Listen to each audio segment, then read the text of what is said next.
கிட்டத்தட்ட ஒரு 9 ஆண்டுகளுக்கு முன்பாக இதே இடத்தில் நானும் அருகாமையில் இருக்கக்கூடிய காமரசவள்ளி என்கின்ற கிராமத்தில் பாலமுருகன் இருவர் மட்டுமே ஒரு குடிலை அமைச்சு உறுப்பினர் சேர்க்கை முகமாக இங்கே போட்டிருந்தோம். கிட்டத்தட்ட 9 ஆண்டுகள். அதன் பிறகு இந்த மண்ணில் கிட்டத்தட்ட 3 இடங்களில் குடியேற்றுவதற்கு முயற்சி செய்தோம். அதன் பிறகும் கட்சி வளர்ந்திருக்கிறது. ஆனால் அன்றைக்கு கொடுக்கப்பட்ட அடக்குமுறைகளோ ஒடுக்குமுறைகளோ இன்றைக்கு குறைந்திருக்கிறது, அவ்வளோதான். ஆரம்ப காலகட்டங்களில் எங்களுக்கு கொடுக்கப்பட்ட அடக்குமுறைகளோ ஒடுக்குமுறைகளோ திராவிட கட்சிகள் இருவரும் கட்சிகளும் மாறி மாறி அதெல்லாம் இன்றைக்கு அரசியல்படுத்தப்படாத இளைஞர்களுக்கு புதிதாக இருக்கும். இந்த கூட்டம் மிக விரைவாக ஏற்பாடு செய்யப்பட்டது. ஏன்னா தேர்தல் தேதி நமக்கு நெருங்கிடுச்சு. அண்ணா அறிவிச்சிட்டாங்க, இன்னும் 1 மாத காலக்குள்ள தேர்தல் வரும்.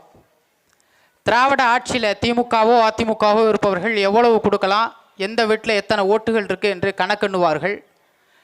ஆனால் அண்ணன் 6 மாதத்துக்கு முன்பாக நான் அறிவிக்கும் பொழுது நான் நிற்கணுமா அப்படின்னு கேட்டேன். இல்லை, நீ தான் நிற்கணும் அப்படின்னா. கடல் சார்ந்த பகுதியை கற்கள் அள்ளி விற்பதற்கான இடமாக மாற்றிவிட்டார்கள். எனக்கு ஒரே ஒரு கேள்விதான், இந்த சிமெண்ட் நிறுவனங்கள் சிமெண்ட்டுகள் அள்ளுவதனால உங்களுக்கு மிகப்பெரிய தண்ணீர் பற்றாக்குறை இன்னைக்கு தலைமுறைகளுக்கு உருவாகும். அதை நான் எச்சரிக்கிறேன். இன்னைக்கு அவங்க உங்கள் வீட்டுக்கு அல்லது உங்கள் ஊர்களுக்கு தண்ணீர் ஒரு ஆள் குழாய் கிணறு போட்டாங்க, ஒரு நெல் காய வைக்கிறதுக்கு ஒரு சின்ன தளங்க அமைச்சு கொடுத்துட்டாங்க, சின்ன கக்கூஸ் கட்டி கொடுத்துட்டாங்க. நீங்கள் அவங்களுக்கு பெருமையாக பேசிக்கிட்டு நீங்கள் அவங்களுக்கு எதிராக நிற்காமல் இருக்கிறீங்க. கிட்டத்தட்ட அரியலூர் நகர பகுதிகளில் அதை சுற்றி உள்ள கிராமங்கள் எந்த அளவுக்கு தண்ணீர் இல்லாமல் இங்கே பாதிக்கப்பட்டிருக்குன்றது உங்களுக்கு தெரியல.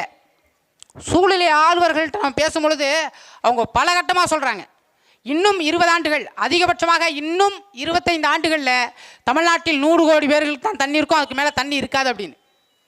முதலாக தண்ணீருக்கான ஒரு புரட்சி பொலிவியா என்கின்ற ஒரு நாட்டில் நடந்தது. ஒரு தனியார் பெக்டல் என்கின்ற நிறுவனத்தில் கொடுக்கப்பட்டது அந்த தண்ணீருடைய ஒப்பந்தம் பொலிவியா என்ற நாட்டில். அவன் என்ன பண்ணான், தனியார் நிறுவனம் தெரியுமா, அவனுடைய கைக்கு இது வந்த உடனே வாங்கக்கூடிய தண்ணீர் விளைவிச்சான். பிறகு என்ன பண்ணிட்டான், தண்ணீர் காசு கொடுத்து வாங்கி குடிக்க முடியாதவர்கள் என்ன பண்ணாங்கன்னா வீடுகளில் தொட்டி கட்டி தண்ணீரை சேமிக்க தொடங்கினார்கள். கிணறுகளில் தண்ணீர் எடுக்க முற்பட்டார்கள். ராணுவத்தையும் காவல்துறையும் வச்சு ஒழிக்கிறது அந்த அரசு. மக்கள் புரட்சி அடித்தது. அந்த தண்ணீர் கிணறு சுட்டு கொண்டு போனார்கள், சுட்டு கொண்டுட்டாங்க. உடனே என்ன பண்ணியது, பொலிவியா நாடு முழுக்க புரட்சி ஏற்பட்டது. தண்ணீருக்கான புரட்சி முதலாக அந்த மண்ணில் தான் நடந்தது. அதன் பிறகு பெக்டல் என்கின்ற நிறுவனம் பொலிவியாவை தாண்டி தமிழ்நாட்டில் திருப்பூரில் மட்டும்தான் வந்து இந்த தண்ணீருக்கான ஒப்பந்தத்தை கைப்பற்றியிருக்கான். அங்கே தண்ணி இருக்கு. இன்னும் 20 ஆண்டுகளில் இந்த அரியலூர் மண்ணில் தண்ணீர் என்று ஒன்று இல்லாமையே போயிடும். இப்போ நாம் தமிழர் கட்சி வந்தால் என்ன செய்யும் அப்படின்றது நான் சொல்லிடுறேன், ரொம்ப நேரம் குறைவாக இருக்கிறது. அரியலூர் மாவட்டம் வெறும் சுண்ணாம்பு கற்களை மட்டுமே அள்ளி கொண்டு போவதற்கான இடமல்ல. இது 15 ஆண்டுகளுக்கு முன்பாக விவசாயங்கள் முப்போகம் விளைந்த ஒரு மண். அதை கொஞ்சம் கொஞ்சமாக ஒரு சார் பயிராக மாற்றி இவர்கள் மலடாகிவிட்டார்கள் மண்ணை. முன்னெல்லாம் பார்த்தீங்கன்னா ஒரு பகுதிகளில் நெல் இருக்கும், இன்னொரு பகுதிகளில் சோளம் இருக்கும், இன்னொரு பகுதிகளில் பருத்தி இருக்கும். பருத்தி என்பது இந்த ஒரு 10 ஆண்டுகளில் மட்டும்தான் அதிகம். ஏன்னா பருத்தி என்பது பணப்பயிர். அது பணப்பயிராக அவங்களை உருவாக்கி இதை விற்றா இவ்வளோ காசு வருங்கிற நிலையில் உங்களை வச்சுட்டான். பணப்பயிரை வச்சு மட்டுமே நீங்கள் வாழ முடியாது. 10 ஆண்டுகளாக நீங்கள் பருத்தியை பயன்படுத்துனீங்க, இப்போ பருத்தி விளையவே இல்லைன்றீங்க. ஏன் விளையில? நீங்கள் அடிக்கக்கூடிய ஒவ்வொரு மருந்துகளும் மண்ணை மலடாக்கி விட்டது. எப்படி வீட்டில் ஒரு பொம்பளை பிள்ளை இருந்து இன்னும் வயசுக்கு வரலை அப்படின்னு நீங்கள் வருத்தப்படுறீங்களோ, குழந்தை பிறக்கலேன்னு வருத்தப்படுறீங்களோ, அந்த நிலைக்கு உங்களுடைய மண்ணை நீங்கள் மாற்றி வைத்து விட்டீர்கள். நீங்கள் அடிக்கக்கூடிய ஒவ்வொரு மருந்தும், அந்த மருந்தை குடித்தா நான் செத்து போயிடுவேன், ஆனால் அந்த மருந்தை கண்ணு கடிச்சா கண்ணு வளருங்கிறீங்க. எப்படி? கொஞ்சம் கொஞ்சமாக நீங்கள் சாப்பிடக்கூடிய உணவுகளில் எல்லா இடங்களிலும் காய்கறிகளில் உணவு மருந்து கலக்கப்பட்டிருக்கு. கொஞ்சம் கொஞ்சமாக விஷம். நீங்கள் அடிக்கக்கூடிய காய்கறிக்கோ பருத்திகளுக்கோ அடிக்கக்கூடிய மருந்தை நீங்கள் குடிச்சிட்டிங்கன்னா உடனே செத்து போவீங்க. இப்போ நீங்கள் காய்கறி சாப்பிட்றீங்கள, அதில் கொஞ்சம் கொஞ்சமாக சாப்பிட்றீங்க, எல்லாமே விஷமாக மாறிப்பட்டிருக்கிறது. அரியலூர் சட்டமன்ற தொகுதிகளில் மிகச்சிறப்பாக இந்த கல்குவாரிகளையும் சிமெண்ட் ஆலைகளையும் மூடிவிட்டு இந்த மண்ணிற்கேற்ற இந்த மண்ணிற்கு வளமேற்ற நான் விவசாயத்தை ஊக்கப்படுத்துவேன். விவசாயத்தை மட்டுமே வச்சு என்ன பண்ண முடியும் அப்படின்னு நீங்கள் கேட்காதீங்க. சிங்கப்பூர் என்கின்ற நாடு இருக்கிறது. அந்த நாட்டிற்கு வருமானம் என்ன? வருமானம் என்ன? கப்பல் ஏற்றுமதி இறக்குமதி. அதை தாண்டி அங்கே வந்து அவன் என்ன பண்ணுறான், லாட்ரி விற்கிறான். ஆனால் லாட்ரியில் வருமானம் இல்லை, அவனுக்கு ஏற்றுமதி இறக்குமதி. கப்பல் வந்து நின்று ஓய்வு எடுத்துகிட்டு போகுது இல்லை, அங்கே ஏற்றி இறக்குது இல்லை, அதுக்கு தான் வருமானம். ஆனால் இந்த மண்ணில் தமிழ்நாடு மட்டுமல்ல இந்தியாவே விவசாயத்திற்கான பகுதியாக இருந்த பொழுது தமிழ்நாடை கொஞ்சம் கொஞ்சமாக விவசாயத்திலிருந்து அப்புறப்படுத்திவிட்டு உங்களை இங்கிருந்து மீத்தேன் எடுப்போம், ஹைட்ரோ கார்பன் எடுப்போம் அப்படின்னு தமிழ்நாடை பயன்படுத்திக்கிறது இந்தியா என்கின்ற ஒரு ஒன்றியம். ஒருவேளை நாளைக்கு போர் ஒன்று வந்துருச்சு இலங்கையிலிருந்தோ சீனாவிலிருந்தோ என்றால் தமிழ்நாடை செருப்பை கிளட்டி விட்டது போல கிளட்டி விட்டு இவர்கள் நகர்ந்து விடுவார்கள். அவருடைய கட்டமைப்பே தமிழ்நாடு இல்லை, இந்தியா என்கின்ற நாடு இருக்குல்ல, அது தமிழ்நாடோடு ஒற்றுவிக்க மாட்டான். திராவிட முன்னேற்ற கழகத்தில் உள்ளவங்க இதெல்லாம் சொல்ல மாட்டாங்க. உங்கள் பிள்ளைகள் உங்களுக்கானவர்கள் தான் நாங்கள் சொல்ல முடியும். இந்த அரசியலை பேசுவதற்கு தான் நான் இங்கே வந்து நிற்கிறேன். நான் இவர்கள் சொன்னது போல 1 லட்சம் அல்லது 80,000 சம்பளத்தை வாங்கிட்டு நான் என் வேலையை பார்த்துட்டு போயிருக்கலாம். விவசாயிகள் தொடர்ச்சியாக பாதிக்கப்படுகிறார்கள். விவசாய குடும்பத்திலிருந்து வந்தவன் நான், அதனால் அந்த பிரச்சனையாக பேசுகிறேன். நீட் தேர்வை எதிர்த்தோம் என்று திராவிட முன்னேற்ற கழகம் போலி நாடகங்கள் ஆடும். ஆனால் அதை கொண்டு வந்த பிஜேபி கூட நாளைக்கு கை கூட கோர்க்கும். கொண்டு வந்தது அதிமுக என்பார்கள், அப்படி இல்லை. இதை கொண்டு வந்ததற்கு முதலாக ஆணி வேறாக இருந்தது காங்கிரஸ். தமிழர்களை இனப்படுகொலை செய்த காங்கிரஸ் தான் இதை கொண்டு வருவதற்காக முதல் திட்டமாக இருந்தது. நாடாளுமன்றத்தில் அவர்களுக்கான வாய்ப்பு அமையல, பிஜேபிக்கு அமைஞ்சது, அதனால் இதை கொண்டு வந்துட்டாங்க. அதனால் பிஜேபி நான் ஆதரிக்கிறேன் அப்படிலாம் இல்லை. பிஜேபி எங்கள் மனிதகுல எதிரி, காங்கிரஸ் இன எதிரி எங்களுக்கு. அரியலூர் மாவட்டத்தில் ஆட்சி நிர்வாகத்தை தமிழ்நாட்டினுடைய முதலமைச்சர் எப்படி வச்சிருக்காருன்னு நம்ம பிப்ரவரி 18ஆம் தேதி நான் மாவட்ட ஆட்சியர் அலுவலகம் போகும்போது தான் தெரிஞ்சுது. இன்றைக்கு காலையில் அதிமுகன்ற ஒரு கட்சி வந்தது, வாக்குகளை கேட்க தெருவாக. வேட்பாளர் யாருன்னே தெரியாது. தெருவா வந்தாங்க, வாக்குகள் போட்டுருங்க, எப்படியும் ரெட்டையில தான் நிற்கும்னு. அந்த அதிமுக காரர்களை பார்த்து நான் ஒரே ஒரு கேள்வி கேட்கிறேன். கிட்டத்தட்ட 4 ஆண்டுகளாக எந்த வெட்டில் பதுங்கி கிடந்தீர்கள் என்ற கேள்வியை நான் முதலாக எழுப்பணும். ஏன்னா 4 ஆண்டுகளாக எதிர்க்கட்சியாக இருந்து போராட வேண்டிய இடத்தில் போராடாமல், எதிர்க்க வேண்டிய இடத்தில் எதிர்க்காமல் ஐயா அவர்கள் எடப்பாடியே உறங்கிவிட்டார். தன்னுடைய கட்சியின் பிரச்சனையை மட்டுமே பார்த்து கொண்டிருந்தார். அந்த இடத்தில் எதிர்க்கட்சியாக செயல்பட்டு வரக்கூடிய அத்தனை திட்டங்களையும், அநீதி திட்டங்களை எதிர்த்து போராடிய களத்தில் நாம் தமிழர் கட்சியும் அண்ணன் சீமான் அவர்களும் தான். அவரின் பிள்ளைகள் நாங்கள் மட்டும்தான். தேர்தல் வந்துருச்சு, உடனே கிளம்பி வர்றாப்புல அதிமுக சேர்ந்தவர்கள். அந்த ஒரு 6 மாதத்தில் தேர்தல் இருக்கு, உடனே எதிர்க்கட்சியின் செயல்பாடுகள்லாம் சிறப்பாக இருக்குது, எதிர்க்கட்சிகள் நாங்கள் திட்டத்தை அறிவிக்கிறோம் அப்படின்னு. எதுக்கு அறிவிக்கிறீங்க? எதுக்கு போலி திட்டத்தை அறிவிக்கிறீங்க? வந்தால் 10,000 ரூபா கொடுப்பீங்க. யார் பிட்டுக்கு மனுஷம் வந்த எடப்பாடியார் குடும்பங்கள் எதுவும் பண்ணுதா? எடப்பாடி பழனிசாமி குடும்பங்கள் எதுவும் உங்களுக்கு சம்பாரித்து அவங்க சொத்தை விற்று உங்களுக்கு 10,000 ரூபா கொடுக்குறாங்களா? அப்படி இல்லை. எடப்பாடி குடும்பம் சொல்லுதா, இல்லை அவங்க அந்த அமைச்சர்கள் கொடுக்குறாங்களா காசை? ஸ்டாலின் 5000 கொடுக்குறாரு, உங்கள் வீட்டு பெண்களுக்கு காசு கொடுக்குறோம்ன்றாரு, இலவச பேருந்து கொடுக்குறோம்ன்றாரு. இலவச பேருந்து யார் வீட்டு காசில் கொடுக்கப்படுது? யார்? ஸ்டாலின் தினமும் சம்பாதிக்கிற காசுலேருந்து கொடுக்குறாரா? அவ்வளோ நேர்மையானவரா ஸ்டாலின்? திராவிட முன்னேற்ற கழகம் அவ்வளோ நேர்மையான கட்சியா? அவ்வளோ நேர்மையான கட்சின்னா இருக்கக்கூடிய அமைச்சர்கள், சட்டமன்ற உறுப்பினர்கள் யாருமே எனக்கு சம்பளம் வேணாம்னு சொல்லியிருக்கலாமே. கம்யூனிஸ்ட் கட்சிகள்லாம் 10,000 சம்பளம் எடுக்குது, மீதி 90,000 கட்சிகளுக்கு கொடுக்கும். அது வேற. திராவிட முன்னேற்ற கழகங்கள் அவங்களுக்கு சம்பளங்களை சட்டமன்ற உறுப்பினர்களும் முதலமைச்சர்களும் அமைச்சர்களும் இந்த மண்ணின் திட்டத்திற்காக, மக்களின் பிரச்சனைகளுக்காக கொடுக்கப்படுதா? இந்த அரசு பேருந்துகள் இயக்கப்படுது, அது மிகச்சிறப்பாக இயக்கப்படுதா? உங்களுக்கு இலவசமாக கொடுக்கறது எங்கேருந்து காசு வருது என்று மக்கள் நீங்கள் ஏன் சிந்திக்கல ஒருபோதும்? யார் வீட்டு காசு? நம்ம வீட்டு காசு.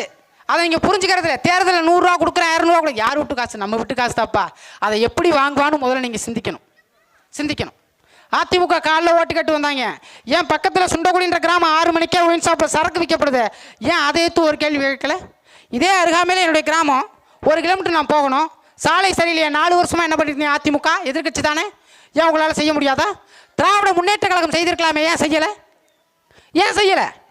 தேர்தல் வந்தால் காசு கொடுத்தா ஓட்டை வாங்கிட முடியும் என்ற நிலை இருக்குல்ல, அது மிக ஆபத்தானது. நீங்கள் 100 ரூபாய்க்கு 200 ரூபாய்க்கும் வாக்குகளை விற்கல, உங்கள் குடும்பத்தை நீங்கள் விற்கிறீர்கள்.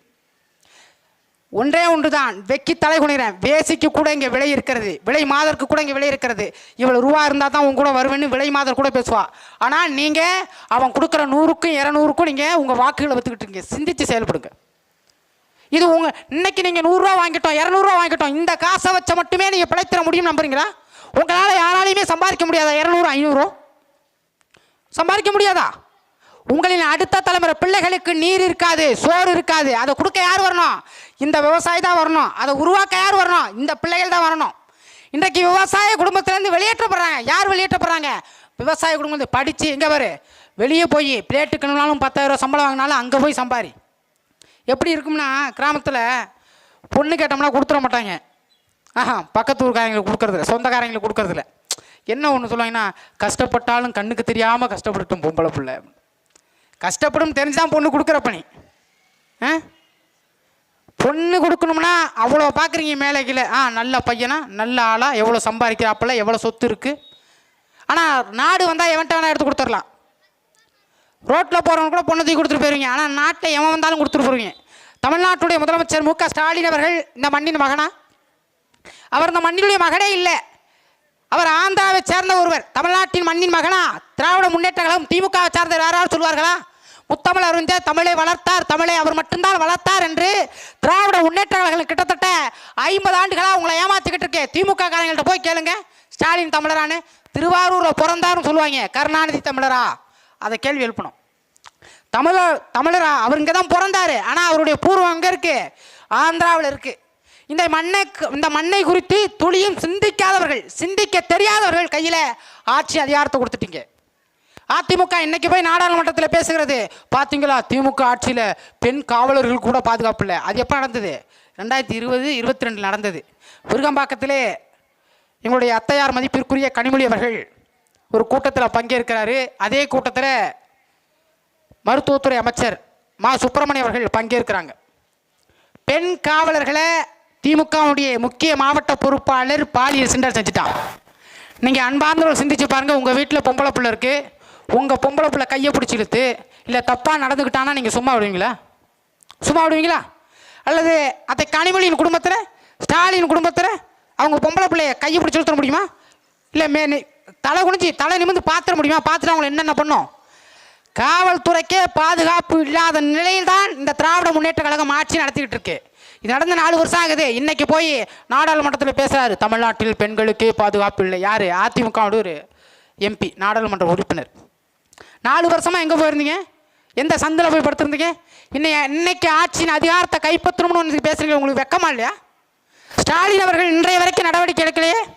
2 நாள் பேசப்பட்டுச்சு, 3ஆவது நாள் அந்த பிரச்சனை குறித்தே பேசப்படலை. ஒரு அமைச்சர் இருக்கிறாங்க, ஒரு முதலமைச்சருடைய தங்கச்சி இருக்கிறாங்க, அவர்கள் இருக்கக்கூடிய பகுதியில் அவர்கள் கலந்து கொள்ளக்கூடிய ஒரு கூட்டத்திலே பெண் காவலர்களுக்கு பாதுகாப்பு இல்லை, பெண் போலீஸுக்கு பாதுகாப்பு இல்லை. பாலியல் வன்புணர்வு செய்யறான்னா இவன் எவ்வளோ பெரிய அயோக்கியனா இருப்பான் பாருங்க. எவ்வளோ பெரிய அயோக்கியன். உங்கள் வீட்டு பொம்பளை பிள்ளைக்கு எப்படி பாதுகாப்பு கொடுக்கும்? காவல்துறை அவங்க பெண்களுக்கே பாதுகாக்க முடியல, வேலை செய்யக்கூடியவர்களுக்கே. உங்கள் வீட்டு பொம்பளை பிள்ளைக்கு எப்படி பாதுகாப்பு கொடுக்கும்? எப்படி கொடுக்கும்? சிந்திச்சு பாருங்க. இந்த பிள்ளைகள் வந்தால் பெண்களுக்கான பாதுகாப்பை நாங்கள் உறுதி செய்வோம். 117 பெண்களை யாரு? ஜெயலலிதா முதலமைச்சராக இருந்தார்கள். அவர்கள் இந்த மண்ணில் எத்தனை பெண்களுக்கு சீட்டு கொடுத்துருக்காங்க? இந்த பிள்ளைகள் உங்கள் மகன்கள் நாங்கள் எத்தனை கொடுத்துருக்கோம்? 117 பெண்களுக்கான வாய்ப்பை நாம் தமிழர் கட்சி மட்டும்தான் வழங்கியிருக்கிறது. சும்மா ஒன்றும் இல்லை. ஆணும் பெண்ணும் சமம் இல்லை, ஆணுக்கும் பெண்ணும் சமம்தான். வீட்டை பாதுகாக்கக்கூடிய எங்களுடைய அக்கா தங்கச்சி, என்னுடைய தாயர்கள் நாடாளுமன்றத்தில் சட்டமன்றத்தில் ஆள முடியாதா? சட்டமன்றத்தில் போய் மக்களின் பிரச்சனை பேச முடியாதா? சும்மா இப்படி தட்டத்தை எதுக்குங்க? சம்பளம் 1 லட்சம். இந்த மண்ணுடைய மகன் சின்னப்பா அவர்கள் எத்தனை முறை இந்த மண்ணுக்கு வந்தார்? ஓட்டு கேட்க வந்தாரான்னு கேட்டால் பல பேருக்கு மறந்துட்டாங்க. அங்கெல்லாம் ஒரு இடத்துல சாத்தமங்கலம்னு நினைக்கிறேன், ஓட்டு கேட்க போன இடத்துல ஒரு அம்மா சண்டைக்கே வந்துருச்சு என்கிட்ட. படுபாவி, ஓட்டு கேட்டு போனீங்க, நல்லது செஞ்சான்னு. அம்மா வடிவேல் சொல்கிற மாதிரி அந்த தண்ணி என் தண்ணியில்ன்ற மாதிரி, நான் இல்லைம்மா அந்த மகன், நான் புதுசாக வந்து நிற்கிறேன் நாம் தமிழர் கட்சியில் அப்படின்னு, விவசாய கட்சியில் வந்து நிற்கிறேன் நான், எனக்கு ஓட்டு போடுங்க அப்படின்னு. அந்த அம்மாவுக்கு சின்ன மட்டும்தான் ஞாபகம், வேட்பாளர் யாருன்னே தெரியல. உங்களுக்காவது உங்கள் சட்டமன்ற உறுப்பினர் சின்னப்பா அவர்கள் தெரியுமா? தெரியும். அவர் வீட்டு கல்யாணத்துக்கு வந்தார், அதனால் தெரியும். அமைச்சர் அந்த ஆஸ்பத்திரி திறக்க வந்தார், அதனால் தெரியும். ஏங்க, கட்சிக்காரன் ஆஸ்பத்திரி திறக்கிறது, கட்சிக்காரன் கல்யாணத்துக்கு வர்றதெல்லாம் மக்கள் பிரச்சனையாங்க, மக்கள் சேவையாங்க. இதுக்கு தான் நீங்கள் ஓட்டு போட்டு 1 லட்சம் சம்பளம் வாங்கிட்டு இருக்காங்க அயோக்கிய பயிலுங்க. எதுக்குங்க இது? எதுக்கு இந்த வேலை? மக்களின் பிரச்சனை. எத்தனை சட்டமன்றத்துக்கு இந்த சின்னப்பா அவர்கள் போயிருக்காரு? வயசானவர், அவரால் முடியாது. வயசானவர்னு தெரியுதுல, அப்புறம் என்ன வெங்காயத்துக்கு நீங்கள் நின்னீங்க? முதல்ல எதுக்கு நின்னீங்க? உன்னால தான் மக்கள் பிரச்சனைக்கு போக முடியாதுல்ல, அப்புறம் எதுக்கு நின்று? நீ 1 முறை 2 முறை ஏற்கனவே 2 முறை தோற்ற ஆளு நீ. 3ஆவது முறையாக மக்கள் உனக்கு வாய்ப்பு கொடுத்தாங்கல்ல, நீ என்ன பண்ணியிருக்கணும்? கிட்டத்தட்ட 90 ஊராட்சிகளுக்கு மேலே அந்த பிரச்சனை இருக்குது சட்டமன்ற தொகுதிகளில். 90 ஊராட்சிகளில் என்னென்ன பிரச்சனை? நேற்றைக்கு வேட்பாளர் அறிவிக்கப்பட்ட நான், அங்கீகாரம் இல்லாத இந்த மகன், இந்த மண்ணுடைய மகன் வந்து இந்த நிர்வாக அதிகாரிகளை வச்சு என்னென்ன ஊர்களில் என்னென்ன சிக்கல் இருக்குன்னு தெரிஞ்சுக்க முடியுமா? முடியாதா? முடியும்னா ஏன் செய்யலை? முடியாதுன்னா என்ன வெங்காயத்துக்கு நீங்கள் நின்னீங்க? எதுக்கு நின்னீங்க? திமுக காரங்களுக்கு தெரியுமா தெரியாதா? வீட்டுக்கு வீடு காசு கொடுக்குறல, வீட்டுக்கு வீடு காசு கொடுக்க போகிறேன். உங்கள்கிட்ட நான் கேட்குறேன், பக்கத்தில் உன் கட்சிக்காரன் தானே ஒயின் ஷாப் நடத்துகிறான் சுண்டக்குடின்றேன். 6 மணிக்கே ஒயின் ஷாப்பை திறந்து வச்சு வைக்க எவன் அனுமதி கொடுத்தது? காவல்துறைக்கு தெரியுமா தெரியாதா? தெரியுமா தெரியாது? தெரிஞ்சுதான் ஏன் நடவடிக்கை எடுக்கலை? ஏன் எடுக்கலை? முதலாக அதிமுக ஆட்சி காலத்தில் ஒயின் ஷாப் வந்தது, டாஸ்மாக் வந்தது. முதலாக எதிர்த்த மகன் இந்த மகன் தான். இங்கே நிற்கிற மாதிரி நான் தான் எதிர்த்தேன். என்னுடைய கிராமத்திலேருந்து 10க்கும் மேற்பட்டவரை கூட்டிகிட்டு போய் போராட்டுவதற்காக நின்னேன். அப்போ இந்த பக்கத்தில் உள்ள கிராமங்கள் நீங்கள் என்ன சொன்னீங்க தெரியுமா? எங்கள் வீட்டு பொம்பளை பிள்ளையா அந்த பக்கம் போகுதுன்னு நீங்கள், என் வீட்டு பிள்ளை குடிக்காதுன்னு நீங்கள். இன்னைக்கு இதே சுண்டக்குடி கிராமத்தில் கஞ்சா இருக்கா இல்லையா? பதில் சொல்லுங்கள். உங்கள் வீட்டு பிள்ளைகள் எல்லாம் குடிக்காமே இருக்காங்களா? ஆக பெரும் முத்தவர்களாக இருந்துட்டாங்களா? யாரு தான் குடிக்கலை? இப்போ யாரு தான் குடிக்கலை, யாரு தான் குடிக்கலைன்றீங்க. உங்கள் வீட்டு பிள்ளைகளை குடித்து நாசமாக போகிறான். இன்றைக்கு கஞ்சா வந்திருக்கிறது. அருகாமையிலேயே வைப்பம் என்ற கிராமத்தில் கஞ்சா தலைவிரிச்சாடுது. சுண்டக்குடி கிராமத்தில் கஞ்சா இருக்குங்க. எங்க இருந்தோ 10 ஆண்டுகளுக்கு முன்பாக இந்த மண்ணை விட்டு வெளியேறிய எனக்கு தெரிகிறது, இந்த மண்ணில் கஞ்சா வளர்ந்து விட்டது, கஞ்சாவை பயன்படுத்துவோர் அதிகமாக இருக்கிறாங்க என்று. காவல்துறைக்கு தெரியுமா தெரியாதா? இந்த மண்ணில் உள்ள திராவிட முன்னேற்ற கழகத்தை ஆண்டக்கூடியவர்கள் தெரியுமா தெரியாதா? திமுக காரனுக்கு தெரியுமில்ல, ஏன் நடவடிக்கை எடுக்கிற? உன் வீட்டு பிள்ளை குடிக்கலன்னா, உன் வீட்டு பிள்ளை குடிக்காம இருந்தா, உன் வீட்டு பிள்ளை ஒழுக்கமாக இருந்தா பொதுவா இதனால என்னென்ன பிரச்சனை ஏற்படும் கேள்விக்குறியாருங்கள. என்ன பிரச்சனை ஆகாது. நாளைக்கு பள்ளிக்கூடம் போயிட்டு வருது உன் பொம்பளை பிள்ளை போதையை போட்டு ஒம்பளுப்பான். ஒயின் ஷாப்னாலும் பரவாயில்ல ரேஞ்சுக்கு வந்துருச்சு. கஞ்சா போட்டால் அவன் என்ன பண்ணுவானே தெரியாது. வெட்டி கொலை பண்ணா கூட அவனுக்கு நிதானம் இருக்காது. அந்த நிலைக்கு உருவாக்கியிருக்கிறான். பொம்பளை பிள்ளை பெத்த நீங்கள் யோசிங்க ஒரு நிமிஷமா. அது மீண்டும் திராவிட முன்னேற்ற கழகத்துக்கு ஆட்சியை கொடுக்கணுமான்னு. அரக்கோணம்ன்ற அந்த சட்டமன்ற தொகுதிக்குள்ள எம்எல்ஏவுடைய ஓட்டுநர் என்னை கற்பழித்து விட்டார், என்னை பல பேர் கூட படுக்க சொன்னார். வெளிப்படையாக பேசுறா, வெளிப்படையாக பல ஊடகங்களில் உட்காந்து பேச்சு. திராவிட முன்னேற்ற கழகம் என்ன நடவடிக்கை எடுத்துச்சு? ஏன் திமுகவில் போல இருக்கிற யாருக்குமே பொம்பளை பிள்ளை இல்லையா? பொம்பளை பிள்ளை இல்லையா? பதில் சொல்லுங்க முதல்ல. பொம்பளை பிள்ளையே இல்லை உங்கள்கிட்ட. பெண் பிள்ளைகளுக்கு பாதுகாப்பு இல்லை, வெக்கக்கேடு. பல இடங்கள்ல பெண் பிள்ளைகளுக்கு பாதுகாப்பு இல்லாத நாட்டை உருவாக்கி வச்சிருக்கீங்க நீங்க. எங்கள் தலைவர் ஆண்ட பகுதிகளில் ஆயுதமேந்திய இருந்த பகுதிகளில் கூட சிங்கள பெண்களுக்கு பாதுகாப்பு இருந்தது. நான் தான் அப்பா அப்பா என்று தெருவுக்கு தெரு அப்படியே தம்பட்டம் அடிச்சுக்கிற. அப்புறம் மதிப்பிற்குரிய ஸ்டாலின், இந்த மண்ணுக்கு மகனாக எல்லாரும் இந்த மண்ணில் நாங்கள் உங்களை ஆளை வச்சுட்டோம், அதற்காக நாங்கள் ஏற்றுக்கிறோம். தமிழ்நாட்டின் முதலமைச்சர் கருணாநிதி குறித்து பேசிட்டா கோவப்படக்கூடிய திராவிட முன்னேற்ற கழகம் காவேரியின் பிரச்சனை குறித்து பேசும் பொழுது ஸ்டாலின் அவர்களுக்கு கர்நாடகாவில் பாட கட்ட பொழுது இங்குள்ள திராவிட முன்னேற்ற கழகம் திமுகவை சார்ந்தவர்கள் எத்தனை போராட்டத்தை எடுத்தீங்க? பெரியார் குறித்து பேசும்பொழுது அப்படியே கொந்தளிக்கிறீங்களே, கருணாநிதி குறித்து பேசும்பொழுது கொந்தளிக்கிறீங்களே. கருணாநிதி என்ன மனித புனிதரா? நான் கேட்குறேன், மனித புனிதரா? மனித புனிதரா? பயணச்சிட்டே இல்லாமல் சென்னைக்கு ஓடியவர்களுக்கு இப்பொழுது எப்படி இவ்வளோ காசு நீ சிந்திக்க முடியும்? உங்களால் கொள்ளையடிச்சவனுக்கு இப்படி 1 லட்சம் சம்பளம் வாங்கி எம்எல்ஏ இத்தனை வருஷமா 6 முறை 7 முறையா முதலமைச்சர் எம்எல்ஏ இருந்திருக்காப்புல, அவருக்கு எத்தனை கோடி சொத்தா வெளிப்படையாக தெரியுது. கொள்ளையடிச்சிருக்காருன்னு தெரியுதுங்க. அதை எப்படி உங்களால் ஏற்றுக்கிட்டு சகித்துக்கிட்டு அவங்க கொடுக்கக்கூடிய காசுக்கு போகிறீங்க? நீங்கள் எனக்கு வாக்கு செலுத்தாமல் போக அதெல்லாம் இல்லை. ஆனால் உங்கள் பிரச்சனை குறித்து பேசக்கூடிய ஒருவனை உருவாக்குங்கன்னு நான் சொல்கிறேன். திமுகவில் இருக்காங்க, அதிமுகவில் இருக்காங்க, ஓட்டுக்கு காசு கொடுத்து வாக்கு வாங்கிட்டாங்க. மற்ற நாட்களில் உங்கள் பிரச்சனை குறித்து துளியும் சிந்திப்பார்களா? உனக்கு தண்ணி வரலை அப்படின்னா வந்து நிற்பாங்களா, கேட்பாங்களா? சும்மா ஓட்டு போட்ட, காசு கொடுத்தானே போட்டேன், காசு கொடுத்தல வாங்கினல்ல, எனக்கு அப்படி தானே போட்டேன் அப்படின்னு கேட்பான். அதானே? காசு கொடுத்துட்டா மக்களுக்கு சேவை செய்யணுமா? காசு கொடுத்து ஓட்டு வாங்கிட்டேன், சம்பளம் வாங்காமல் விட்டுருவே? நீ சம்பளம் வாங்காமல் விட்டுருவியா? ஒரு போக்குவரத்து துறை அமைச்சராக இருக்கிறார் எஸ்.எஸ். சிவசங்கர் அவர்கள். அவருடைய போக்குவரத்து நிர்வாகமே சீர்குலைஞ்சிருக்கு. முதலமைச்சருக்கு தெரியாதுங்க இலவச பஸ் கொடுத்தா நட்டம் இருக்கும்னு. போக்குவரத்து துறை அமைச்சர் நீங்கள் தானே, உங்களுக்கு தெரியும் நாம் உங்கள் துறையில் எந்த அளவுக்கு பொருளாதார நெருக்கடி இருக்குன்னு. நீங்களே சட்டமன்றத்தில் சொல்கிறீங்க. திருவாரூர் ஒருத்தர் பேருந்து கேட்குறாரு, ஏற்கனவே போக்குவரத்து மிக கஷ்டமான நிலையில் போயிட்டுருக்கு, அதனால் உங்களுடைய தொகை எதுவும் இருந்தால் கொடுங்க, அதை ஏற்பாடு செய்வோம். வெக்கமா இல்லையா உங்களுக்கு? இல்லையா? உங்கள் துறையிலே இந்த அளவுக்கு நட்டம் இருக்குது. இவ்வளோ நட்டம் இருக்குன்னு தெரிஞ்ச பிறகும் தமிழ்நாட்டுடைய முதலமைச்சர் அவர்கள் சொல்லும் பொழுது நீ என்ன சொல்லணும்? ஐயா தலைவர் அவர்களே, இல்லை ஏற்கனவே நஷ்டத்தில் போயிட்டுருக்கு போக்குவரத்து துறை, பெண்களுக்கு இலவசமாக கொடுத்தா நம்ம இதை எதை வச்சு ஈடுகட்ட முடியும்ன்ற கேள்வி எழுப்பியிருக்கணுமா வேணாமா?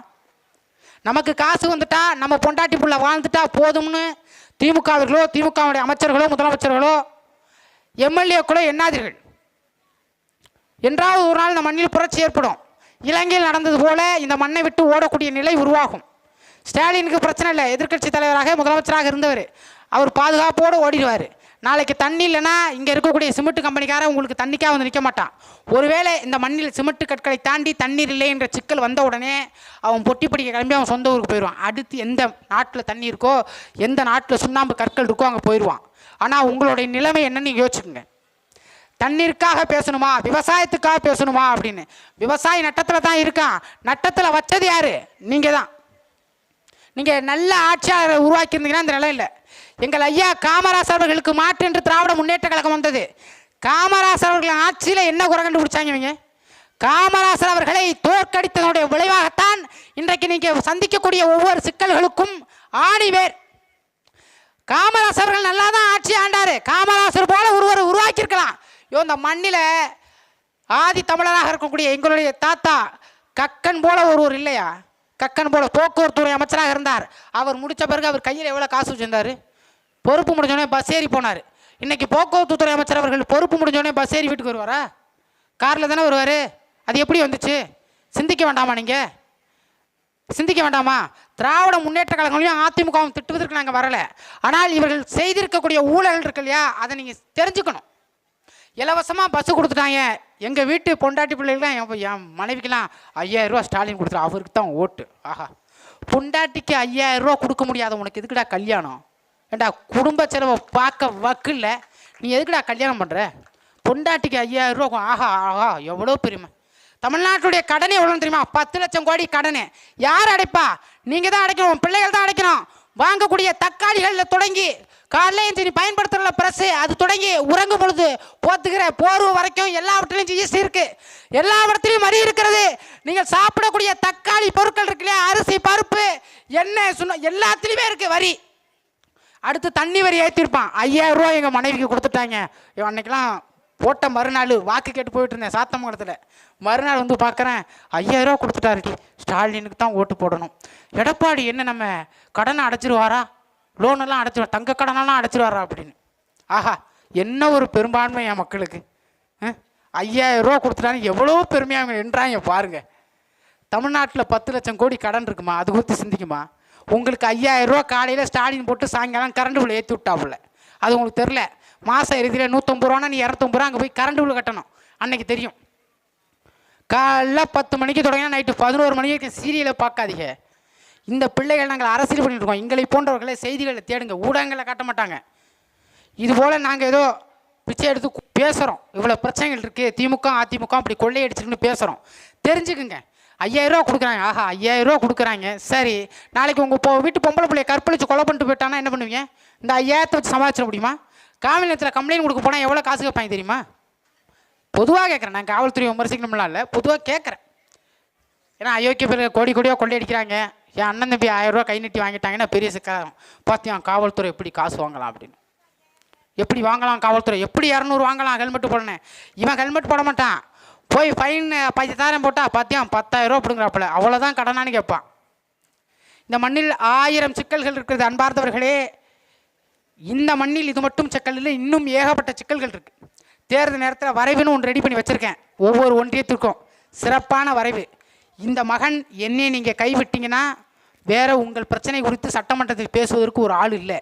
பாருங்க, என் ஊருக்கு பேருந்தே இல்லாத கிராமத்தில் எனக்கு வாய்ப்பளிக்கப்பட்டிருக்கு. நான் வேண்டாம் என்று மறுத்த பொழுதும் வாய்ப்பளிக்கப்பட்டிருக்கு.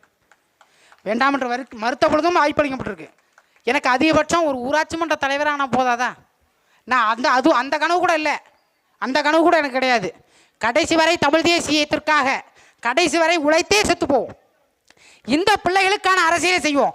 நாளைய தலைமுறைகள் இந்த பிள்ளைகள் சிறந்த முன்னோன் இந்த அரசியலை சிறப்பாக வழிநடத்தி வச்சிருக்கிறான் என்ற அடுத்த தலைமுறை பிள்ளைகளுக்கான அரசியலை செய்துவிட்டு போக வேண்டும் என்ற கடமைக்காக தான் நான் வந்திருக்கேன்.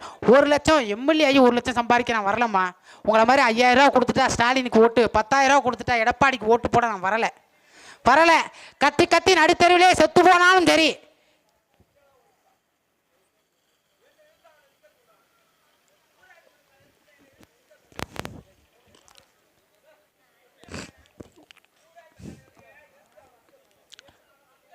அதெல்லாம் ஒன்றும் சிக்கல் இல்லை. 200 ரூபா அதிகபட்சம் 200 ரூபா அவ்வளோதான். விடுங்க. அதெல்லாம் அவ்வளோ வாய்ப்பு இருந்தால் சட்டமன்றத்தில் நீங்கள் போட்டிடுங்களேன். வாங்களேன். அவ்வளோ வாய்ப்பு இருந்தால் சட்டமன்றத்தில் போட்டிடுங்களேன். உங்களுக்கு அவ்வளோ துணிவு இருக்கா? ஊராட்சி மன்ற தலைவர்கள் அதிகபட்சம் என்ன வாக்கு? அதிகபட்சம் என்ன வாக்கு? இந்த ஊராட்சி மன்றத்தில் என்னென்ன பிரச்சனை தெரியுமா தெரியாதா? உனக்கு என்ன அவ்வளோ சிக்கல் இருக்கு? உனக்கு என்ன அவ்வளோ சிக்கல் இருக்கு? இதே ஊராட்சி மன்றம் தானே. இந்த ஊராட்சிக்கு பக்கத்தில் 4 ஆண்டுகளாக கழிவறை பூட்டி கிடக்க என்ன பண்ண நீ? என்ன பண்ண நீ? மாவட்டத்துடைய ஆட்சியின் அதிகாரத்தில் மாவட்ட நிர்வாகத்துக்கிட்ட மாவட்ட ஆட்சி தலைவர்கிட்ட நான் மனு கொடுத்துருக்கேன் 4 மாசமா. என்னத்தை புடிங்கி கிழிச்சிட்டீங்க? நீங்கள் அவ்வளோ கோவம் வருது உங்களுக்கு? நேரடியாக கருணாநிதி குடும்பத்தில் பிறந்தீங்க. கருணாநிதி குடும்பத்தில் பிறந்தீங்க. ஏன் உனக்கு அவ்வளோ ரோசம்? உனக்கு அவ்வளோ ரோசம் வந்தா காலையில் ஓட போன தமிழ்நாட்டின் முதலமைச்சர் இன்னும் பதவி முடியல. அவ்வளவு துணிவு இருந்தா காலகத்தால வாக்கு இந்த சாலையில் சரி செய்யப்படணும். அதே போல சித்தாரணி சாலை சரி செய்யப்படணும். பின்னாடி பனங்கூர்ல இருந்து தொடங்கப்பட்டிருக்கு வேலைக்காயங்குன்ற கிராமம், அதை தொடங்கி கருப்பாட்டு என்ற கிராமம். உனக்கு அவ்வளவு வீரம் இருந்தா நீ அங்க சாலையை போட சொல்லு. ஊராட்சி மன்றத்தை எவனா நினைப்பாங்க? நான் நிக்கிறேன் வெல்றேன், அது தோக்கிறேன், அது வேற விஷயம். நான் இந்த மண்ணின் களத்தில் நிக்கிறேன், இந்த மண்ணின் பிரச்சனைகளுக்கு நிற்கிறேன். நீ என்ன பிரச்சனை போல சொல்லு. நீ என்ன பிரச்சனை? இந்த 10 ஆண்டுகள்ல என் இனத்தை கொண்டு கூச்ச கருணாநிதியின் பின்னால் கோஷம் போட்டு போற உனக்கு வெக்கமா இல்ல? நான் வெக்க பண்ணுமா? எதுக்கு வெக்க பண்ண நான் கேட்கிறேன். உனக்கு அவ்வளவு ரோசம் இருக்கா? அவ்வளவு ரோசம் கருணாநிதியை பத்தி திமுக மனித புனிதராமல நான் கேட்கிற கேள்விக்கு பாடு சொல்லு.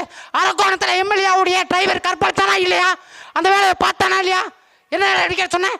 இப்ப நான் சொல்றேன்டா. சரியா நேருக்கு நேர் சொல்றேன். இந்த மண்ணின் மகனா சொல்றேன். சென்னையில விருகம்பாக்கத்தில் பெண் காவலர் பாதிக்கப்பட்டாங்க. நான் தூங்கி பாரு காலைல எழுந்திரிக்கிறதுக்குள்ள அந்த திமுக காரன் கைது செய்யப்படணும். துணிவு இருக்கா? திமுக காரனுக்கு துணிவு இருக்கா? ஏன் உனக்கு அவ்வளவு ரோசம்? என்ன ஆட்சி அதிகாரத்தை என்ன லட்சணத்துல? 60 ஆண்டு மேல வச்சா இந்த 5 ஆண்டுகள் மட்டுமே 4.5 லட்சம் கோடி கடன் வாங்கி வச்சிருக்கான். வெக்கமா இல்ல? 4 லட்சம் கோடி கடனை வாங்கி என்ன பண்ண நீ? ஓசி பாசு கொடுத்தது, பொண்டாட்டிக்கு 5000 கொடுத்தது. வெக்கமா இல்ல? 5000 ரூபா பொண்டாட்டியை கொடுத்து பாதுகாக்க முடியல உங்களுக்கு. 5000 ரூபா கொடுத்துட்டாங்க. பெருமை. ஏமா அப்ப விட்டு காசு கொடுத்தாரு? ஸ்டாலின் கருணாநிதி சம்பாதிச்ச காசு கொடுத்தா? அப்படியா? யார் விட்டு காசு கொடுத்தாரு? ஸ்டாலின் விட்ட காசு கொடுத்தா பால் சொல்லுவாரா? ஸ்டாலின் நாளைக்கு 1 to 1 அல்லது போக்குவரத்து துறை அமைச்சர் சிவசங்கர் வருவாரா? உட்கார்ந்து பேசுவாரா? வர தயாரா? இந்த மண்டியுடைய மகன் திமுக சார்பாக போட்டிட்ட குன்னப்பா அவர்கள் பேசுவாரா? குன்னப்பா வரணும் நாளைக்கு காலையில் பேசுவாப்பில்லையா? என்ன உனக்கு அவ்வளோ கோபம்? இந்த மண்டி 1000 சிக்கல் இருக்கு, அது குறித்து பேசுற உனக்கு. இந்த ஏரிகளை தண்ணி வரல, தண்ணி இல்லை. நீங்கள் அடித்த கொள்ள எனக்கு தெரிய நினச்சிக்கிட்டீங்களா? வச்சிருக்கேன் பட்டியல், தேர்தல் நேரத்தில் வச்சு செய்வேன், காத்திருக்கேன். உங்கள் அதிகாரம் தான் இருக்க. இந்த சாலை எத்தனை வருஷமா இருக்கு? மாவட்டத்துடைய ஆட்சி தலைவர்கிட்ட மனு கொடுக்குறேன். கீழே காயன்ற கிராமத்தில் கிட்டத்தட்ட 4 ஆண்டுகளாக பூட்டி கிடக்கிறது ஒரு கழிவறை, திறந்து விடுங்க அப்படின்னு. கலெக்டர் நடவடிக்கை எடுக்கல. 4 மாதமாக போராடுறோம். ஏன் திமுகவுடைய அமைச்சருக்கு தெரியாதா? திமுக காரங்களுக்கு தெரியாதா? அதை அந்த கழிவறையை திறக்கக்கூடாதுன்னு சண்டை போடுறது யாரு? திமுகவுடைய உடன்பிறப்பு தானே. ஏன் அவ்வளோ கோவம் தான் திறந்து விட? உனக்கு அவ்வளோ ரோசம் தான் திறந்து விட? ஏன் சாதி பார்க்குற நீ? ஏன் சாதி பார்க்குற? அங்கே பறையர் போகிறாங்க, அதனால நான் ஏன் அங்கே திறந்து விடணும்? ஏன் இந்த பக்கம் உன் சாதிகாரம் தானே இருக்கு, அந்த பக்கம் இங்கே திறந்து விட வேண்டியதானே? மக்களின் வரி படத்தில் 11 லட்ச ரூபா போட்டு ஒரு கழிவறை கட்டப்பட்டிருக்கு. துறக்க துப்பு இல்லை உனக்கு. தடுக்கிறதே திமுக காரன். இதில் கோவம் ரோசம் அவ்வளோ ரோசமா உங்களுக்கு? காலையில் ஸ்டாலின் அவர்களை பேட்டி கொடுக்க சொல்லுவாரா? பைட்டு கொடுப்பாரா? அரியலூருக்கு ஒதுக்கப்பட்ட நிதி எவ்வளோ? திமுக காரங்க பேசுவாங்க நாளைக்கு காலையில் மேடை போட்டு. எத்தனை கோடி நிதி ஒதுக்கப்பட்டிருக்கு, அதை என்னென்ன செய்யப்பட்டிருக்கு? இந்த அரியலூர் சட்டமன்ற தொகுதியில் இந்த ஊராட்சியில் என்னென்ன செய்யப்பட்டிருக்கு அப்படின்னு பதில் சொல்லுவாரா? திமுக காரங்க நாளைக்கு காலையில் கூட்டம் போட்டு பேசுவீங்களா நீங்கள்? உங்களுக்கு ஏன் அவ்வளோ ரோசம் வருது? ஏன் வருது? என் இனத்தை கொண்டு குவித்த கருணாநிதியின் பின்னாடி போற உனக்கு வெக்கமா இல்லை? என் இனத்தை பாதுகாத்த என்னுடைய தலைவன் மேதகு பிரபாகரன் பின்னால் போறேன். செத்தால் எனக்கு அவ்வளோ இல்லை. அதிகபட்சம் நீ என்ன பண்ணிடுவ? வெட்டிடுவியா? கொலை பண்ணிடுவா? அவ்வளோதானே? மாயிரே போச்சு. 10 வருஷத்துக்கு முன்னாடி நான் வரும்போதே முடி மட்டும் தான் வந்துட்டேன். 10 வருஷம் ஒத்தாள், இந்த தேவமண்ணில் ஒத்தாள் தான். உன் மகன் தான் ஒத்தாள். எனக்கு கொடுக்கப்பட்ட அடக்குமுறைகளை 1% கொடுத்தா திமுக தாங்குவானா? காவல்துறை வீட்டு வாசல் வந்தா நீ ஒண்ணுக்கு போற ஆள். நீ யாரை மேத்து மிரட்ட? நீ கொலை பண்ணி அதிகபட்சம் சாவ பரவாயில்ல. இந்த மண்ணின் விடுதலைக்காக அரசியல் பேச்சு செத்து போனேன், பிரச்சனை இல்லை. என் குடும்பத்திலாம் கவலை இல்லை. என்ன அவ்வளோ ரோசம் உங்களுக்கு வருது திமுக காரங்களுக்கு? ஏன் வருது? திமுக நேரடியாக பிறந்தவடிக்கா கோவம் வரலையே? எச் ராஜான்றவன் கனிமொழியை திட்டான். ஸ்டாலினுடைய தங்கச்சி வெக்கம் கட்டவன் ஒரு திமுக காரன் போய் அவன் வீட்டை முட்டிக்கிட முடியல. பேசிட்டா உள்ளூர் பிரச்சனை பேசிட்டா கோவப்பட்டு இங்கே வர்றீங்க. ஸ்டாலினுக்கு கர்நாடகாவில் பாடு கட்டினான எத்தனை திமுக காரன் தீ குளிச்சங்கடி? எத்தனை பேருங்க வழக்கு பதிவு பண்ண? கர்நாடகாவின் முதலமைச்சர் மீது வழக்கு பதிவு கொடுத்துருப்பியா? போராட்டம் பண்ணியா? ஆர்ப்பாட்டம் பண்ணியா? வெக்கம் கட்டவீங்களா? உங்களுக்கு சேர்த்து நாங்கள் பேசுகிறோம். தமிழ்நாட்டின் முதலமைச்சர் மு க ஸ்டாலின் அவர்கள் அவமானப்படுத்தாத. அவர் திமுகவின் தலைவர் அல்ல, என் மாநிலத்தின் முதலமைச்சர். அவமானப்படுத்துறது நிறுத்தி, இல்லைனா வேற மாதிரி நடக்கும்னு பேசியது நாம் தமிழர் கட்சி. நாம் தமிழர் கட்சி பேசியிருக்கு. உங்களுக்கு அவ்வளோ ரோசம் வர்றேனே, ஒருவேளை நான் தோத்துட்டேன், நான் வர்றேன், போட்டிடுறேன், போட்டுருவோம், நீ காசு கொடுக்காம இல்லை. திமுக காரன் நல்ல ஆத்தாள பண்ண சொல்கிறேன், நான் பதில் சொல்கிறேன். ஒருத்தன் கூட காசு கொடுக்க. இந்த தேர்தலில் கொடுத்த காசு நீயே வச்சுக்க. எவனுக்கும் காசு கொடுக்கூடாது. வீட்டுக்கு வீடு யார் யார் எங்கே கொடுப்பேன்னு தெரியும், எவ்வளோ அமுக்குவேன்னு தெரியும். உனக்கு அவ்வளவு துணிவு இருந்தா காசு கொடுக்காம நீ என்னை தாண்டி ஒரு ஓட்டு வாங்கலாம், நான் பார்த்துக்கிறேன். என்ன உனக்கு அவ்வளோ ஆணும்? காசு கொடுக்காம நான் நிற்கிறேன். எனக்கு இருக்கு திமிரு, தெம்பு இருக்கு. காசு எனக்கு அதிகபட்சம் கோடி தான் வேணாம். நீ 50 கோடி ரூபா இந்த சட்டமன்ற தொகுதிக்கு செலவு பண்ண வச்சிருக்கேன். இந்த 50 கோடியில் வேலையா மக்களுக்கு போகும். 100க்கும் 150க்கும் வாக்கு கேட்க வச்சிருக்கியா? மக்களின் பிரச்சனை குறித்து நீ பேசியிருப்பியா? மக்கள் பிரச்சனை குறித்து நின்றுப்பியா? மாவட்டத்துடைய ஆட்சி அலுவலகம் மிக கேவலமாக நடத்துது மக்களை. உனக்கு அது குறித்து பேச துப்பு இல்லை. வந்துட்டே கிளம்பி நேரடியா ஸ்டாலின் இவர் கூட நேரடி தொடர்பில் இருக்க மாதிரியே பேசுறது. எல்லாரும் கிளம்பி பேசுவோம், வாங்க நாளைக்கு கூட்டம் போடுவோம், நாளைக்கு கூட்டம் போடுவோம், தொடர்ச்சியாக கூட்டம் போடுவோம். நான் இங்கே தான் உட்காந்துருக்கேன். இந்த அச்சுறுத்துற வேலை என்கிட்ட வேணாம். பிரபாகரன் இருக்காப்புல பார்த்துக்க, என் தலைவன். இந்த பக்கத்து அண்ணன், அவர் ரொம்ப அமைதியானவர். அவரை விட அமைதி இவர் இல்லை. அவரை விட ரொம்ப அமைதி நான் இல்லை. பார்த்துக்க, வேற மாதிரி போயிடும். அன்புனா அம்பு, அன்புனா அம்பு, வேற மாதிரி. என்னை போய் தெரியணும், எங்கள் அண்ணன் சரவணனை கேட்டுங்க, வேற மாதிரி பார்த்துங்க. நான் அடிதடிக்கெல்லாம் போகிறாள் இல்லை, வந்தால் விட்டுட்டு போகிறாலும் இல்லை. உன் அச்சுறுத்தல்லாம் வேற எங்கேயா போய் என்ன பண்ணிடுவ? அதிகபட்சம் நீ மண்ணுக்கு 1000 சிக்கல்கள் இருக்குங்க. அது குறித்து பேச வெக்கம் இல்லை உங்களுக்கு? நாளைக்கு காலைல அவ்வளோ ரோசமாக தான் காலைல வாங்க கழிவறை தரேன். மாவட்டத்துடைய ஆட்சி அலுவலகத்தில் என்ன நடக்குன்னு நான் சொல்கிறேங்க. 4 மாதமாக போராடிக்கிட்டு இருக்கோம். ஒரு கழிப்பிடத்தை திறக்க 11 லட்ச ரூபா மக்களின் வரிப்பணம் வீணாக கிடக்கு. பெண்கள் சாலைகளில் உட்கார்றாங்க. மிகவும் அனாவசியமாக இருக்குது, ரொம்ப அசிங்கமாக இருக்குது. அதுவும் கல்லூரி போகக்கூடிய பிள்ளைகள் உட்கார்றாங்கன்னு சொல்லி 4 முறை மனு அளிச்சிருக்கேன். அதை தாண்டி கடிதம் எழுதியிருக்கேன். நான் மாவட்ட ஆட்சியர் அலுவலகத்தில் ஜனவரி 19ஆம் தேதி மனு கொடுத்தேன். பிப்ரவரி 19ஆம் தேதிக்குள்ளே இது நிறைவேறு செய்யப்பட்டிருக்க வேண்டும். 1 மாதத்துக்குள்ளே முதலமைச்சருடைய தனி பிரிவுக்கு மனு அனுப்பினாவே 1 மாதத்தில் முடிக்கணும், ஒரே மாதத்தில் முடிக்கணும். ஆனால் 1 மாதம் மாவட்ட ஆட்சியர் அலுவலகத்தில் நான் கழிவறை திறக்கணும் கொடுத்துருக்கேன். நடவடிக்கை எடுக்கப்படலை. அங்கே போய் பேச மாவட்ட ஆட்சியர் என்ன செயல்படுறாருன்னு. இந்த முறை 2ஆம் முறை நான் போய் இதே பிப்ரவரி 23ஆம் தேதி சண்டை போட்டோம் அவர் கூட. என்கிட்ட காவல்துறைலாம் கிளம்பி என் வீட்டு பக்கம் வந்தாங்க, என்ன பிரச்சனை அப்படின்னு. காவல்துறைக்கு வேலை இல்லையே, மாவட்டத்துடைய ஆட்சி நிர்வாகிகள் அவர்கள் அதுக்கு கீழே உள்ளவங்க கேட்டால் எனக்கு பிரச்சனை இல்லை. காவல்துறையே சம்மந்தமே இல்லாமல் வருதுன்னு எனக்கு தெரில. என்ன பிரச்சனையா ஊருக்குள்ளே? நீங்கள் போய் கலெக்டர்கிட்ட சண்டை போட்டிக்கலாம். ஆமாம், கலெக்டர் தான் எனக்கு பதில் சொல்லணும். நான் கொடுத்த மனு என்னாச்சுன்னு தலைமை செயலகத்தில் முதலமைச்சருடைய தனிப்பிரிவுக்கு அழைச்சி கேட்குறேன், என்னங்க அப்படின்னு. அப்படி ஒரு மனுவே நீங்கள் கொடுக்கலன்ட்டாங்க. அந்த லட்சணத்தில் தான் இருக்குது தமிழ்நாட்டுடைய ஆட்சி அதிகார நிர்வாகம். அந்த லட்சணத்தில் தான் இருக்குது. 1 மாதம் தீர்க்க வேண்டிய பிரச்சனை 4-5 மாதம் இழுத்து போட்டுக்கிட்டு இருக்க. ஒரு கழிவறையை திறக்க துப்பு இல்லை. இந்த ஊரில் பெண்கள் பயன்பாட்டுக்கு பொது கழிப்பிடம் வச்சிருக்கியா? அவ்வளோ ரோசமாக பேசுறிய. பிஓ ஆஃபீஸுக்கு பக்கத்தில் ஒரு தண்ணீர் தொட்டிக்கு சுத்திகரிப்பு வச்சுருக்காங்கல்ல, அது சரி பண்ண முடியாது. இவ்வளோ வேலை இருக்குது. அப்படியே அந்த பக்கத்துக்கு போனால் ஒயின் ஷாப்பு காலங்கத்தால் 6 மணிக்கு விற்கிறானே, ஏன் அதை போய் கேட்கல? நீங்கள் தான் மக்கள் குறித்து சிந்திக்கக்கூடிய ஆச்சே. 6 மணிக்கு ஒயின் ஷாப்பை திறந்து விட்டு வேடிக்கை பார்க்குறான், 8 மணிக்கு கஞ்சாவை போட்டு திரிகிறான். அங்கே போகல உன் ரோசத்தை. ஏன்னா உன் கட்சிக்காரன் அவன் நாளைக்கு கொலை பண்ணா உன் கட்சிக்காரன் உங்கள் வீட்டில் வந்து கைது பண்ணலாமா? கஞ்சா தலைவிரிச்சாடுதுங்க. காவலத்துக்கு தெரியாதா? அதை நடவடிக்கை எடுக்கல. 6 மணிக்கு சரக்கு ஓட்டுறான், இதே திமுக காரன் ஓட்டுறான். அங்கே போய் பேச துப்பு இல்லை. வந்துட்டேன் இங்கே பிரச்சனை பேசுறதுக்கு. ஒத்த ஆளாக இருந்தாலும் சரி, நேருக்கு நேர் மோதி பார்த்துரும். யாராக இருந்தாலும் சரி, திமுகவோ அதிமுகவோ, பிரபாகரன் பிள்ளைகள், சீமானின் தம்பிகள் செத்தாலும் பரவாயில்ல இந்த களத்துக்கு வந்தவன். அதுவும் இப்போலாம் ரொம்ப உக்குறோம். ஸோ அண்ணன் அடக்கி வச்சு, தம்பி தேர்தல் காலத்தில் மக்கள் பிரச்சனை பேசி உங்கள்கிட்ட சண்டை போடாது அப்படின்னு. கொஞ்சம் பேசுறதுக்கே இவ்வளோ இருக்குது. இன்னும் பட்டியல் வச்சுருக்கேன். இன்னும் அடுத்தடுத்த வாரங்களில் கூட்டம் இருக்குது. அவ்வளோ ரோசம்லாம் இருந்தால் பதவி முடிகிறதுக்குள்ளே இந்த கக்குசு திறந்து வச்சுருக்க சொல்லுங்களேன். உங்கள் அமைச்சர் திறந்து வச்சுருக்கேன். நாளைக்கு காலையில் முதல்வர் நாளைக்கு காலையில் வந்தாருன்னா சாலை சரி செய்யப்படும்ல. அவ்வளோ ரோசம் இருந்தால் சின்னப்பா அவர்கள்ட்ட சொல்லி உடனே ரோடு போட சொல்லுங்களேன். ரோசம் இருந்தால் போட சொல்லுங்கள். உங்கள் மகன் உங்கள் பிரச்சனைக்காக வந்து பேசிக்கிட்டு இருக்கேன். இந்த அச்சுறுத்தலாம் வேற எங்கேயா இருக்கட்டும். 234 தொகுதிகளிலும் நாங்கள் தனிச்சு போட்டிடுறோம். அதுவும் இந்த மகன் உள்ளூர் மகன். என் ஊருக்கு பேருந்து வசதியே இல்லை. நான் இந்த மகன் இந்த களத்தில் வந்து நிற்கிறேன்னா உங்களுக்காக நிற்கிறேன். நான் 1 லட்சம் சம்பளம் வாங்கிட்டு போகணும், அதெல்லாம் எனக்கு எண்ணம் இல்லை. நான் சம்பாதிக்கணும்னா எனக்கு மத்திய அரசு வேலை இருந்து அந்த வேலையை பார்த்துட்டு போயிருக்கலாம். உங்களின் அடுத்த தலைமுறை பிள்ளைகள், நீங்கள் பெற்றிருக்கக்கூடிய பெண் பிள்ளைகளின் பாதுகாப்புகளுக்கு, உங்கள் அடுத்த தலைமுறை பிள்ளைகள் நீருக்கும் சோறுக்கும் பஞ்சத்தில் அடிபட்டு செத்துவிடக்கூடாது, நாளைய தலைமுறைகள் எங்களைப் போல போராட களத்தில் ரோட்டுக்கு சாலைக்கு வந்துவிடக்கூடாது என்பதற்காக இந்த களத்தில் நிற்கிறேன். விவசாய சின்னத்தில் ஒரே ஒரு ஓட்டு. நீ வந்தால் என்ன செய்வே அப்படின்னு கேட்க வேணாம். நான் சட்டமன்றம் போன நாட்களை தவிர மீதி நாட்களில் உங்கள் பகுதிகளில் நான் இருப்பேன். இங்கே 90க்கும் மேற்பட்ட ஊராட்சிகள் இருக்குது. எங்கள் கட்சியின் ஊராட்சி பொறுப்பாளர்களே ஒரு பணிமனையை போட்டு வாரம் வாரம் எப்படி மாவட்டத்துடைய ஆட்சியர் அலுவலகத்தில் மக்கள் குறைதீர்ப்பு மனு என்று கொடுக்குறார்களோ, அதே போல் சட்டமன்றத்திற்கான குறைதீர்ப்பு அந்த குறை மனுவை நாங்கள் அங்கங்கே வாங்குவோம். பணிமனையில் ஊராட்சிக்கு ஊராட்சி வாங்குவோம். நீங்கள் அலைபேசி கொடுத்துருவோம். அந்த அலைபேசியில் அழைச்சி பேசி இந்த பிரச்சனைன்னு சொன்னால் உடனே தீர்த்து வைக்கப்படும். அதுதான் சட்டமன்றத்திற்கான ஒரு எம்எல்ஏவுக்கான வேலை.